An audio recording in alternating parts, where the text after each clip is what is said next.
لگے اے اللہ کے نبی اللہ بھی قرض لیتا ہے؟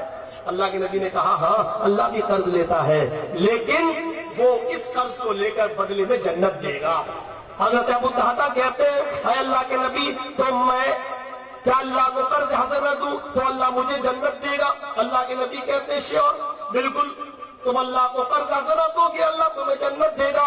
کہا اللہ کے نبی میرے 2 باغ ہیں، 2 باغ، یا تو 100 روپے دیتے ہیں تو احسان جتاتے ہیں، 1000 روپے دیتے ہیں تو احسان جتاتے ہیں۔ تو اللہ کے نبی صلی اللہ علیہ وسلم نے فرمایا، ابو دہدہ نے کہا کہ میرے 2 باغ ہیں گولڈن، ایک مدینے کے اوپر حصے میں اور ایک مدینے کے نیچے حصے میں، اے اللہ کے نبی میں دونوں باغ اللہ کو قرض حسنہ دے رہا ہوں۔ اللہ کے نبی نے بلایا ادھر آؤ، دونوں باغ کیوں دے رہے ہو؟ پھر تمہارے پاس کیا رہ جائے گا؟ ایسا کرو 1 باغ دے دو، 1 باغ اپنے بیوی بچوں کے لیے ذریعے معاش کے لیے رکھو، اس میں کچھ دانا ڈالو، کھیتی باڑی کرو اور اس کے پھل کو بیچو۔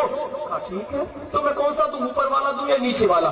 اللہ کے نبی فرماتے یہ تمہاری مرضی پہ ڈیپینڈ کرتا ہے، جو تم دینا چاہو دے دو۔ اللہ کے نبی صلی اللہ علیہ وسلم سے وہ کہنے لگے نہیں میں اوپر والا باغ دوں گا، اس لیے کہ اللہ تعالیٰ نے فرمایا لن تنالوا البر حتى تنفقوا مما تحبون، جب تک تم وہ چیز اللہ کی راہ میں خرچ نہیں کرو گے جو تمہیں زیادہ پسند ہے تم نیکی نہیں پا سکتے ہو۔ تو مجھے مدینے کا اوپر والا باغ زیادہ محبوب ہے، میں وہ اللہ کو قرض حسنہ دے رہا ہوں۔ جانتے ہو اس باغ میں کیا تھا؟ 600 کھجوروں کے درخت بالکل پک کر تیار ہو چکے تھے، بس 2-4 دن میں کھجور کٹنے والا تھا۔ کھجور کا پورا باغ میں زمین کے کھجوروں کے ساتھ قرض حسنہ دے دیا۔ تو اللہ کے رسول چاہیے میرے وہ باغ آپ اللہ کو قرض حسنہ دے دیا۔ اللہ کے نبی نے کہا بس ٹھیک ہے اللہ تمہیں جنت دے گا۔ یہ کہتے ہوئے وہ نکلے اللہ کے نبی کے دربار سے، اپنے گھر میں گئے، دیکھا تالا لگا ہے، پڑوسی سے پوچھا میری بیوی کہاں، میرے بچے کہاں ہیں؟ کہا وہ تو باغ میں گئے ہیں ٹہلنے کے لیے، بچوں کو تمہارے بھوک لگی تھی تمہاری بیوی ان کو کھجور کھلانے کے لیے دے گئی۔ وہیں سے دوڑ لگائی، وہیں سے بھاگے، چونکہ کھجور کا وہ باغ اللہ کو قرض حسنہ دے چکے تھے، اس لیے وہ باغ ان کا نہیں تھا، اس لیے وہ باغ میں داخل نہیں ہوئے۔ دیوار پہ چڑھتے اور اپنی بیوی کو جھانک کر دیکھتے، کیا دیکھتے ہیں کہ بچے میرے چھوٹے چھوٹے پتھر اٹھاتے ہیں، کھجور پہ مار رہے ہیں، کھجوروں کو توڑ رہے ہیں اور کھا رہے ہیں منہ میں، اور 2-4 کھجوریں وہ اپنی پاکٹ میں اپنے دامن میں بھرتے جا رہے ہیں۔ چیختے ہیں دیوار پہ چڑھ کے اور کہتے ہیں آئے میری بیوی اپنے بچوں کو لے کے جلدی سے اس باغ سے باہر نکلو، اس باغ کو خالی کرو، اب یہ باغ میرا نہیں ہے، اب یہ باغ میرے ہاتھ میں نہیں رہا، بچوں کو لے کے جلدی سے باہر نکلو۔ بیوی کہتی ہے میرے پیارے شوہر یہ کیا کہہ رہے ہیں، یہ باغ میرا نہیں ہے، یہ کھجوروں کے 600 درخت، کل پرسوں کھجور کرنے والے، ہماری تو فصل، ہمارا تو موسم آیا تھا اچھا اچھا کھانے پینے کا، اور آپ کہہ رہے ہیں یہ باغ میرا نہیں ہے۔ کس نے قبضہ کر لیا، کس نے غصب کر لیا، کس نے ہتھیا لیا؟ فرمایا میری بیوی حجت بعد میں کرنا، پہلے اپنے بچوں کو لے کے باہر نکلو، جلدی سے نکلو۔ جیسے ہی ان کی بیوی اپنے بچوں کو لے کر کھجور کے باغ سے باہر نکلی، حضرت ابو الدہدہ نے ان کے دامن میں جو کھجور تھے وہ چھینے، وہ پکڑے چھینے اور اس کو دیوار کے اوپر سے باغ کے اندر پھینک دیا۔ فوراً زبان منہ کھلوایا اور جو کھجور بچوں کے منہ میں تھے اس کو انگلی ڈال کے باہر طے کروا کے اس کو بھی اسی باغ میں پھینک دیا۔ اس کے بعد کہا آئے اللہ مجھے آنے میں تھوڑی سی دیر ہو گئی، تیری بیوی نے کچھ کھجوریں کھا لی، میرے بچوں نے کچھ کھجوریں کھا لی، جو کھجوریں ان کے پیٹ میں چلی گئی میں ان کا مالک نہیں، میں ان کا ذمہ دار نہیں۔ اے اللہ جو میری نظر پڑی جن کھجوروں پر میں نے ان کو چھین کر تیرے ہی باغ میں ڈال دیا۔ او میری بیوی اب یہ باغ میرا نہیں، کسی نے غصب نہیں کیا، کسی نے قبضہ نہیں کیا، بلکہ یہ باغ میں نے اللہ کو قرض حسنہ دے دیا، اللہ کو قرض حسنہ دے دیا۔ یہی میری تجارت تھی، میں نے اس تجارت کو، میں نے اس باغ کو اللہ کو قرض حسنہ دے دیا۔ بیوی بھی چیخ کر کہتی ہے میرے شوہر اگر اللہ کو قرض حسنہ دے دیا تو مجھے بھی کوئی اعتراض نہیں ہے، لیکن اتنا تو بتا دو کہ بدلے میں تمہیں کیا ملے گا۔ فرمایا میری بیوی اللہ کے نبی نے فرمایا کہ قرض حسنہ تم اللہ کو دو گے تو اللہ بدلے میں تمہیں جنت دے گا۔ بیوی نے کہا ایک باغ کے بدلے میں جنت، تو یہ سودا مہنگا نہیں ہے، یہ سودا بہت سستا سودا ہے، اور تم نے کوئی گھاٹے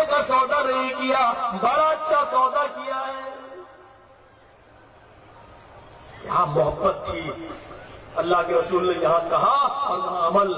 اور بیویاں بھی ایسی تھی، اب نہیں کہتی تھی اب کیسے گزر بسر چلے گا، اب میری فیئر اینڈ لولی کہاں سے آئے گی، میری لپسٹک کہاں سے آئے گی، میرا پورس کا ڈبہ کہاں سے آئے گا، میرے عید پہ نئے کپڑے کہاں سے سلیں گے. کوئی معاملہ ہی نہیں تھا، احساس ہی نہیں تھا اس طریقے کا.